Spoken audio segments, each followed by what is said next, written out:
Ma'am, Anil Deshmukh के खिलाफ जो कार्रवाई चल रही थी उसमें सीबीआई तो पहले ही एंटर कर चुकी थी, पर अब सीबीआई ने समन भेज दिया है अनिल देशमुख को और कल उनसे पूछताछ होगी। इनफैक्ट अनिल देशमुख को पहले भी कई बार देश की जनता को तो यह आहट आ ही चुकी थी कि महाराष्ट्र में कुछ भी सही नहीं है। और अनिल देशमुख पे बार बार प्रश्न उठ रहा था। बीइंग ए होम मिनिस्ट्री, सभी लोगों ने पिछले लगभग मैं कह सकती हूँ कि अप्रैल मई के बाद से जो भी घटनाक्रम रहा, कोरोना का केस हो या फिर जिस तरह से यहाँ पे सीबीआई जब इन्वेस्टिगेशन के लिए पहुँची थी, ईडी का टीम जब पहुँची थी, मुंबई पहुँची थी सुशांत के केस में, तो सारा का सारा तो पुलिस डिपार्टमेंट का ही खेल था। तो अनिल देशमुख तो पूरी तरह से उसमें इन्वॉल्व थे ही। लेकिन मैं कहूँगी कि सीबीआई का जो फैसला लिया गया फाइनली सेंट्रल गवर्नमेंट के द्वारा, देर ही सही, बट अब दूध का दूध पानी का पानी शायद सब कुछ हो। जैसे कि मैंने अभी आपसे कहा कि अभी अनिल देशमुख से भी पूछताछ सीबीआई करेगी और इससे पहले एनआईए भी जांच कर चुकी है। इनके 2 पीओ से पूछताछ हो चुकी है और सचिन वाजे के 2 ड्राइवरों से भी। मैम, लोगों का कहना है कि ये जो बड़े बड़े नेता हैं ये शायद सच्चाई ना बताएं, पर जो जितने भी छोटे पे आते हैं इनके द्वारा चीजें निकलकर सामने आ सकती हैं, जिस तरीके से सचिन वाजे के द्वारा काफी ज्यादा खुलासे हुए हैं।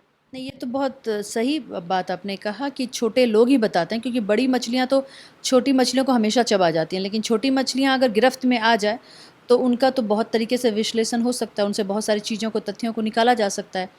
तो फिर नीचे के जितने लोग हैं, क्योंकि वो उतना क्राइम किए हुए नहीं रहते हैं, वो उस तरीके की उनकी मानसिक स्थिति नहीं होती कि बड़े के बड़े जो चीज़ों को जो अंजाम देते हैं, ये बड़े लोग जो बड़े ओहदे पे बैठे हुए हैं वही लोग ज़्यादातर आप देखेंगे कि करते हैं। तो छोटे लोगों से चीज़ों को निकलवाना एनआईए और सीबीआई के लिए बहुत ही आसान होगा, और वही कड़ियाँ फिर फाइनली सीबीआई और एनआईए जो भी इन्वेस्टिगेट कर रही है, वो अनिल देशमुख कह लूँ मैं या शरद पवार कहूँ या फिर उद्धव ठाकरे कहूँ, सारा वहाँ तक बिल्कुल जुड़ेगा। मैम, यहाँ पर ये भी बात है कि सचिन वाजे से जिस तरीके से पूछताछ हो रही है और रियाज काजी जिसने सबूतों को मिटाने में सचिन वाजे की मदद की और जिसने तमाम तरीके की चीज़ें गाड़ी के नंबर प्लेटें लेकर जो आया था, अब उसकी भी गिरफ्तारी हो चुकी है। तो चीज़ें ऐसी भी हैं। जनता का ये सवाल है कि अब जिसने मुकेश अंबानी के घर के सामने जेलेटिन रखने के लिए कहा था, आखिरकार उस व्यक्ति का नाम कब आएगा सामने? नहीं, ये तो इन्वेस्टिगेशन इनफैक्ट उद्धव ठाकरे को खुद ही सामने आकर के ये इन्वेस्टिगेशन कराना चाहिए कि हमारे देश के इंडस्ट्रियलिस्ट के ऊपर अगर इस तरीके का खतरा आता है कि उनके घर के सामने इस तरीके की चीज़ें मिलती हैं, कौन लोग इसमें इन्वॉल्व हैं, तो ये तो बहुत बड़ा सिक्योरिटी का इशू है। और जहाँ तक मैं आपको एक चीज़ नया तथ्य भी बताना चाहूँगी कि अभी तक तो सुनने को छोटी छोटी चीज़ें मिल रही थी, बट अब रिसेंट की ये घटना है कि 500 करोड़ का महाराष्ट्र सरकार में परिवहन में घोटाला भी हो चुका है, उसमें अनिल परब है। और ये सीबीआई की जो कड़ी है वो इनफैक्ट मैं चाहूँगी कि देश की जनता और सेंट्रल गवर्नमेंट से मैं मांग करूँगी कि इन सब चीज़ों पे कब लगाम लगेगा। आखिर मोदी जी को जब हमने सेंट्रल का देश के पार्लियामेंट का जब सौंपा था, करप्शन जहाँ तक कहा भी गया था कि करप्शन नहीं होगा, तो अगर स्टेट इस तरीके का करप्शन करती है, जिस तरीके का फंड उनको दिया जाता है या जो भी है चीज़ें हैं, वो सेंट्रल गवर्नमेंट के तो बिल्कुल इन्वेस्टिगेट प्रॉपर तरीके से कर सकती है। तो कायदे से तो अनिल देशमुख और इन लोगों का तो चल ही रहा। अब अनिल परब हैं, उनके ऊपर भी इन्वेस्टिगेशन होना चाहिए। और अभी कायदे से अगर देखा जाए तो हमारे जो शरद पवार हैं, सो कॉल्ड पद्म विभूषण, मुझे शर्म आता है शरद पवार के नाम पे के साथ मैं अगर पद्म विभूषण को देखती हूँ कि उनको सम्मानित किया गया, और हमारे मोदी जी और कोई नहीं, दूसरे प्राइम मिनिस्टर नहीं, हमारे मोदी जी ने उनको सम्मानित किया है। क्या देखते हुए किया है, मैं देश की जनता यह जानना चाहेगी। वो अभी हॉस्पिटल में हैं, उनकी अभी सर्जरी हुई है। तो बाकी लोग किस तरीके से उनके एब्सेंस में किस तरीके का एक्शन लेते हैं, या शरद पवार हॉस्पिटल में भी रहते हुए इन चीज़ों को कंट्रोल करते हैं, ये तो देखने वाला विषय होगा। आगे 8-10 दिन में आपको इस चीज़ का जो भी घटनाक्रम होगा, जो भी चीज़ें तथ्य निकल करके सामने आएंगी, उससे समझ में आएगा। मैम, अभी तक 100 करोड़ की बात हो रही थी, जैसा कि अभी आपने जिक्र किया कि 500 करोड़ के घोटाले भी अब निकल निकल के सामने आ रहे हैं।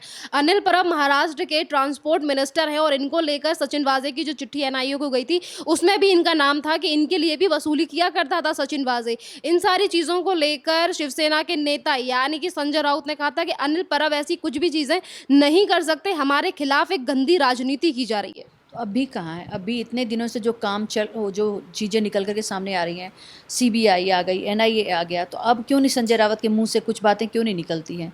अभी तो संजय रावत को ज़्यादा कुछ उनका कमेंट्स मीडिया में या फिर सोशल मीडिया पे देखने को नहीं मिल रहा है। अदरवाइज़ तो वो तो बड़े ही प्रखर रूप से और आकर के लोगों के सामने बातचीत करते थे। ये सारे मैं जो बता रही थी आपको कि छोटी मछलियों से, छोटे लोगों से ही चीज़ें, सच्ची चीज़ें और जो फैक्ट एंड फिगर्स है वो निकल सकता है। ये बड़े लोग आपस में सारे जुड़े हैं, उसमें अनिल देशमुख हो, परब हों, ट्रांसपोर्ट डिपार्टमेंट के मिनिस्टर, ये उद्धव ठाकरे हों, शरद हों, या फिर आपके संजय रावत हों, ये सारे सारे सारे जितने भी हो, शरद पवार हों या अजित पवार हों, जो भी हैं, जो भी A to Z हैं, ऊपर का जो हायरार्की मैं कहूँगी या फिर जो डिपार्टमेंट वो बटा हुआ है कि मेरा हर लोगों का अपना अपना शेयर बना हुआ है कि हमें इतना शेयर लेना है। छोटे लोग उसमें सिर्फ मोहरा बना करके उनको यूटिलाइज़ किया जाता है, क्योंकि चीज़ें कोई भी निकलेंगी, कोई भी पास होगा तो नीचे के लेवल से ही होकर के ऊपर तक पहुँचती हैं। तो इस तरह से अगर देखा जाए तो ये सारा महाराष्ट्र में जो गंदा खेल चल रहा है, ये इससे पहले कि दूसरे स्टेट में प्रदूषण, इस तरीके का प्रदूषण फैले, सेंट्रल गवर्नमेंट को भी देखना पड़ेगा। और उद्धव ठाकरे पे तो मैं कुछ दिन पहले अभी मैं देख रही थी निर्मला सीतारमन के साथ, उन्होंने बजट के ऊपर जो कटाक्ष किया था निर्मला सीतारमन को, मुझे आश्चर्य लगता है कि उद्धव ठाकरे में इतनी भी समझ नहीं है, इतने भी संस्कार उनमें नहीं है कि एक महिला का किस तरीके से सम्मान होना चाहिए। हमारे देश में वो पहली महिला फाइनेंस मिनिस्टर हैं निर्मला सीतारमन, और जिस तरीके से उन्होंने चीज़ों को संभाला है, मुझे लगता है, और महिलाओं को तो ऐसे ही अगर आप देखें तो आगे बढ़ने का मौका इस देश में कभी दिया ही नहीं है। जो भी आज आगे बढ़ रही हैं वो अपने दम खम पे आगे बढ़ रही हैं।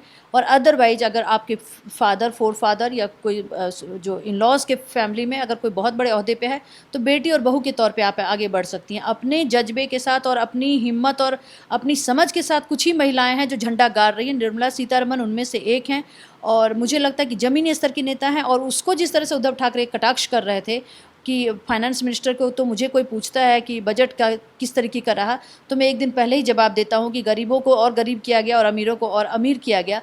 मुझे लगता है कि उद्धव ठाकरे को कितनी समझ है फाइनेंस की, तो फिर वो फाइनेंस का जो पोर्टफोलियो है महाराष्ट्र का वो अपने पास रखते ना। और बेटर जो ये करप्शन निकल करके सामने आ रहा है तो तरीके से उसको उस तरीके से महाराष्ट्र स्टेट का जो टैक्स कलेक्शन है या लोगों के का जो वेलफेयर का काम है, अगर फाइनेंस की अंडरस्टैंडिंग है तो ओवरऑल तो सारी चीज़ों की अंडरस्टैंडिंग फिर ऑटोमेटिकली बन ही जाती है। क्योंकि जो चीज़ें आपने कही उसको लेकर उद्धव ठाकरे को लेकर भी सवाल उठता है कि उद्धव ठाकरे जो चीज़ें हैं उन सभी चीज़ों को लेकर बोलते हैं। कोरोना को लेकर भी आए दिन प्रेस कॉन्फ्रेंस करते रहते हैं, बातें करते रहते हैं, लॉकडाउन को लेकर बोलते रहते हैं। और जैसे कि भी आपने कहा कि जो हमारे वित्त मंत्री हैं उनकी बातों को लेकर भी कटाक्ष करते हैं। पर जो महाराष्ट्र में इनकी सरकार द्वारा इनके नेताओं के जो नाम आ रहे हैं निकल के किस तरीके से ये उगाही करते हैं, पर उसके लिए उद्धव ठाकरे अपना मुंह नहीं खोलते, कुछ बात ही नहीं कर रहे उस सारी चीज़ों को लेकर। देखिए, वो जिस तरीके की बातें कर रहे हैं वो बिना सर पैर का बात है।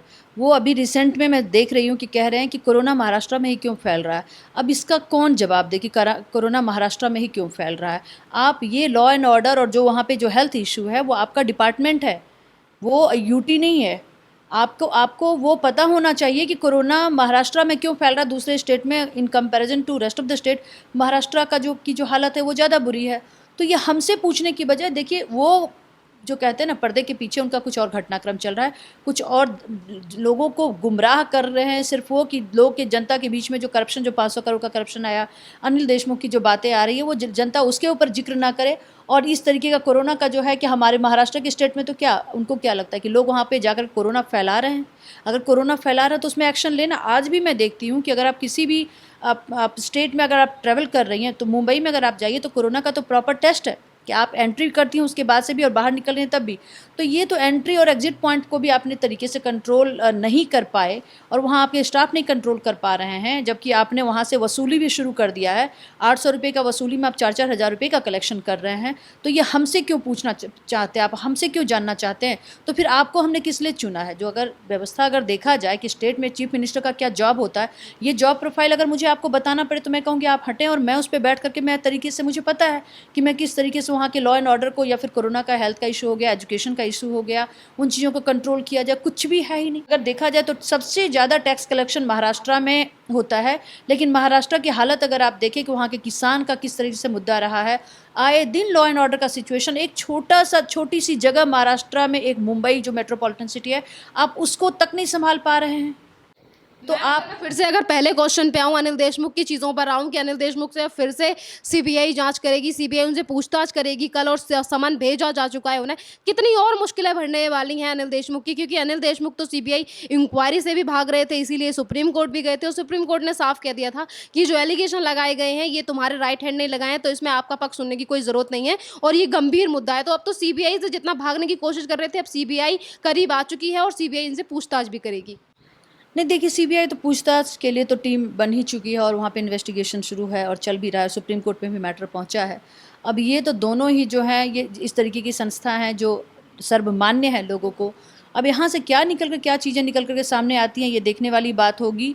और इनको सीबीआई को भी कैसे मैनिपुलेट करना है, कैसे गुमराह करना है। तो सुशांत के केस में भी तो हमने देखा ही कि तथ्यों को छुपाना, क्योंकि लोकल जो पुलिस होती है वहाँ पे उनका सीबीआई में जो भी वहाँ का जो इश्यूज़ होता है, वहाँ पे जो भी चीज़ें कलेक्शन होता है, तथ्य इकट्ठा किया जाता है, उसमें वहाँ के जो लोग काम कर रहे हैं, जो टीम काम कर रही है, होम मिनिस्ट्री के भी जो आईपीएस ऑफिसर्स हैं, उनका भी बहुत बड़ा योगदान होता है। तो उनको भी ये लोग, क्योंकि रिहायशी तो एटलीस्ट वो लोग जब अगर जॉब में हैं तो रहना भी तो उनकी फैमिली के साथ वहीं हो रहा है। अब ये गुंडे मवाली इस तरीके की महाराष्ट्र की जो सरकार है, और अगर वो लोग अगर डरा धमका करके किस तरह से इसका शेप देते हैं, तो ये सुप्रीम कोर्ट सिंस इसमें अब आ चुका है, तो देखिए आगे क्या शेप लेता है। ये तो हम भी जानना और समझना चाह रहे हैं कि देश के अंदर एक कॉन्स्टिट्यूशनल बॉडी जो भी है उसको भी ये लोग कैसे गुमराह करते हैं। तो देश की जनता आखिर विश्वास करे तो किस पे विश्वास करे? ना तो हमारे सीएम विश्वास के लायक रहे हैं, ना ही कोई कॉन्स्टिट्यूशनल बॉडी को ये मानने के लिए तैयार हैं। तो आखिर डेमोक्रेसी किस चीज़ की डेमोक्रेसी? डेमोक्रेसी के नाम पे तो हमें पागल बनाया जा रहा है। एक वोटिंग ली जा रही है, और वोटिंग में भी जिस तरीके से जितने % ऑफ लोग निकल करके सामने आते हैं, 20 से 25% की वोटिंग पे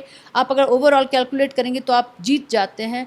और फिर वो 20% को भी आप बाइफरकेट कर देते हैं जाति के आधार पे, लैंग्वेज के आधार पे, और किसी को कुछ छोटा सा लॉलीपॉप पकड़ा दिया।